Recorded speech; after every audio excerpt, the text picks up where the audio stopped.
Welcome to this edition of the Capital Brief. I'm Seth Berenzweig from Berenzweig Leonard here in our studio in Tyson's, and here with our colleague and friend John Tamny, a nationally known author, columnist, and vice president of FreedomWorks. John, how you doing this morning? Great, good to be here. Excellent. We're going to be talking today about a really interesting topic, and it follows along the lines of a really interesting article that you published in RealClearMarkets this week. And the notion really focuses on how politicians in the ecosystem here in Washington are really kind of getting up in the grill of big tech and just micromanaging needlessly in a manner where perhaps somewhat surprisingly, in this instance, some members of the Republican Party are jumping in at Google and trying to manage its affairs. Can you just kind of go in and provide a quick flyby on what that article is about? Yeah, probably the best way to do it is to think back to how advertising used to be. Vanity Fair would offer you a page in the magazine for a lot of money, and they would say, we will get you exposure to some very high-end buyers. We can't tell you whom, but very high-end readers will see it, and that it's great branding. Mm-hmm. Internet advertising can offer, we can tell you who's seen it, when, how much time they're spending on it. Precise data. Very precise data. That's a good way of putting it. And Google's interesting because Google essentially is offering advertising and is collecting revenues at all stages of the ad increasingly. They can not only put up the ad, they can collect revenue from the eventual sale. There's all sorts of ways. And so it's really an advance in many ways for businesses to have this knowledge of customers that every business has always wanted to have. Creating a unique and effective market niche. Very unique. Yeah. Trying to learn your customer is as old as businesses, and internet has just enhanced it in a major way. Where it gets interesting is that, okay, Google's a very well-to-do company. It's one of the most valuable in the world. Sure. And the man bites dog story aspect of this is that you have Senator Mike Lee, historically a very limited government, pro-business, pro-entrepreneur kind of senator, saying Google's power in this marketplace of internet advertising is too great. We need to break it up. And that was quite something to see. So in your article, you put that into a historic perspective, and you started to talk about, Ford in the 60s and how, people were respecting Ford, but people weren't trying to put a chisel to it. And then here comes Tesla, and then they redefine the market. And there'll be another company that challenges Tesla. So you were putting that in an interesting market perspective, which is one of the reasons why I like the article. But what do you think is the driving force and motive behind the Mike Lees of Capitol Hill, who are very smart people and are probably very well intentioned, but are seemingly doing the wrong thing here? I think you hit on it.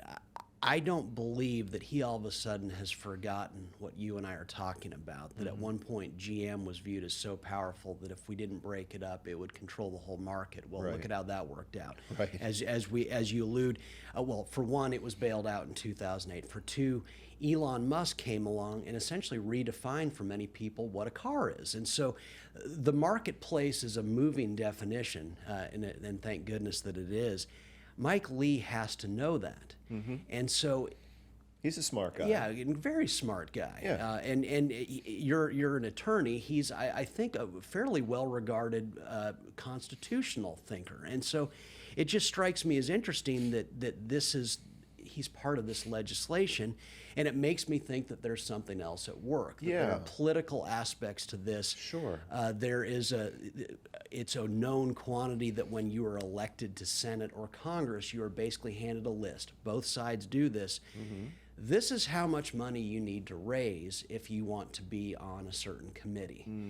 And so it kind of gives you sort of get the feeling that in the case of a lot of politicians, they have to take on these somewhat lost causes that they disagree with because that's how you get by in Washington. So it's politics. I think so. That's a long way of saying it's politics. Well, no, listen, let's talk about that other dimension of it, because there are really two things that are going on here in this really neat topic that you raised this week in your article. The first is the kind of the swarming attack on companies based upon what seems to be, for lack of a better phrase, some kind of an institutional market incompetence, I would say, because as you've correctly argued, market ingenuity is the best way for continued productivity and creation.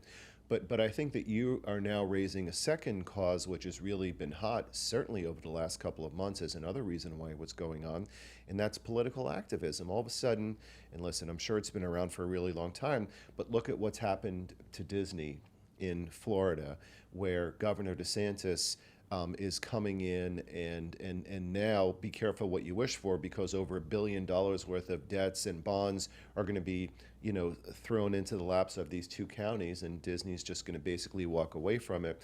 What role have you also seen in terms of the political impact that's been bleeding into regulation of businesses at the state and federal level, and tell our viewers about that about a great term that you shared with me this morning.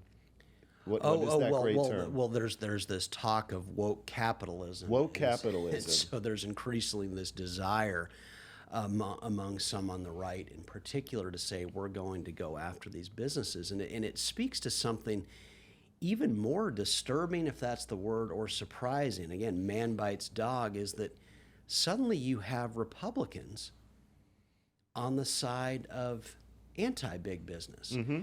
You have a Republican who is widely viewed as maybe one of the front runner, if not the front runner, for the 2024 presidential nomination, Ron DeSantis, aggressively attacking probably the biggest employer in the state of Florida. Unbelievable. The world is upside down to me. I don't get it, and it makes me wonder, have the Republicans changed that much? They must have. That someone would make a political decision. It's got to be political to attack what is the source of so much vitality in his own state. Oh, it's amazing. And I think that people, and again, you're talking about people who are very highly regarded and very smart. Governor DeSantis, I will be the first to say, is a really gifted, really smart guy. He didn't get where he is today because he's not bright. I suspect that he understands that at the end of the day, if these kinds of political retribution governmental actions are challenged in court because of an attack against a major employer in a corporation because they don't like that company's form of political speech, that's going to go nowhere in terms of obvious equal protection and First Amendment violation issues. But what was that phrase again? I'm sorry. They call it woke capitalism. Woke capitalism. Can you define that? I mean, I know it's more art than science, but how would you define woke capitalism? Well, I would define it, corporations increasingly are expressing their political views, and sometimes they express them in a way that bothers one side. When it bothers the right say corporations are acting woke, as in they're acting that rather than making profits, they're playing politics. Sure. And it's an interesting subject there on its own, but boy, we live in an interesting world that suddenly corporations. Remember, it wasn't too long ago that the right were cheering on Citizens United for saying that, wait a second, corporations have the right to free speech. Corporations are individuals. And this notion that we can take away their right to express their political views is wrong-headed. Pro-freedom. Pro-freedom. Yeah. Yet suddenly that same right is saying, well, but you're expressing these views and we don't like it. Unbelievable. I saw some footage of a state legislator who is aligned with Governor DeSantis on this with respect to Disney, saying, we're going to show Disney we're not California. Really? So that's what you're going to do from a regulatory standpoint? And think about what this does to corporate America today.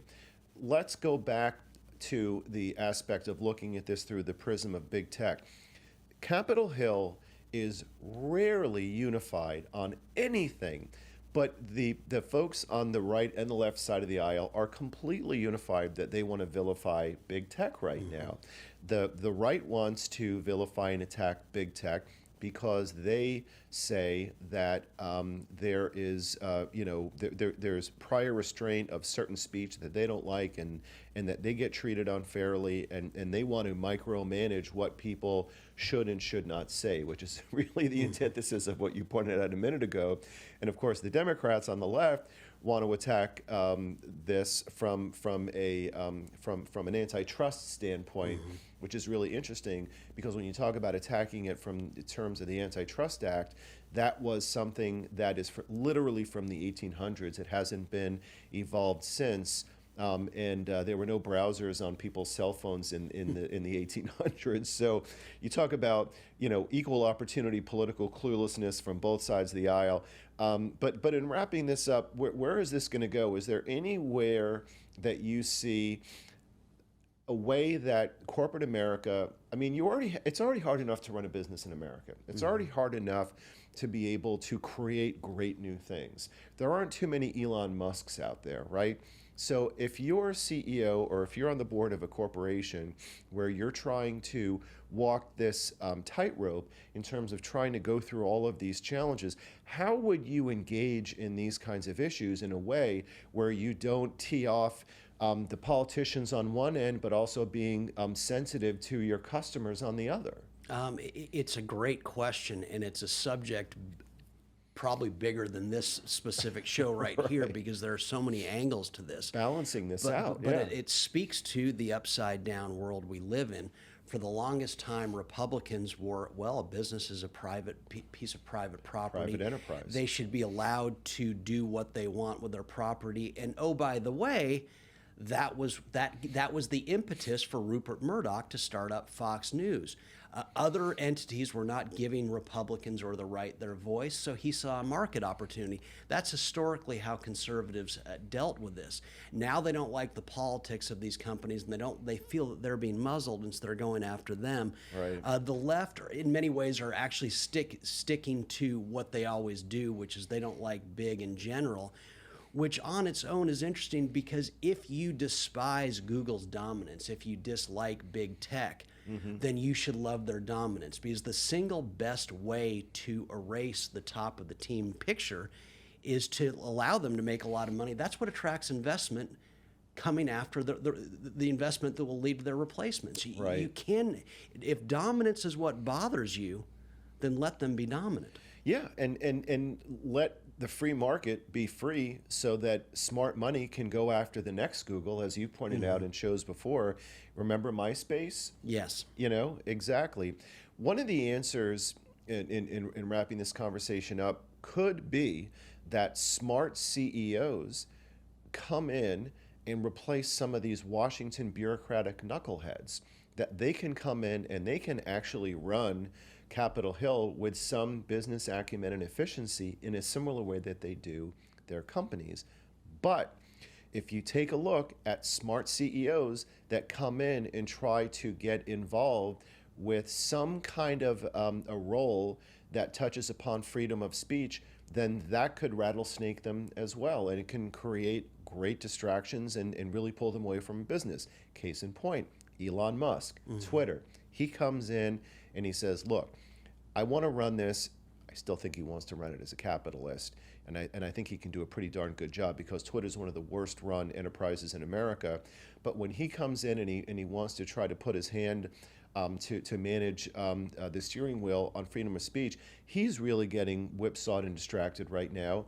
I'm not saying Tesla's stock is going down because it's his fault, because he wants to buy Twitter, but it's interesting to see whether those ecosystems can even coexist in America today.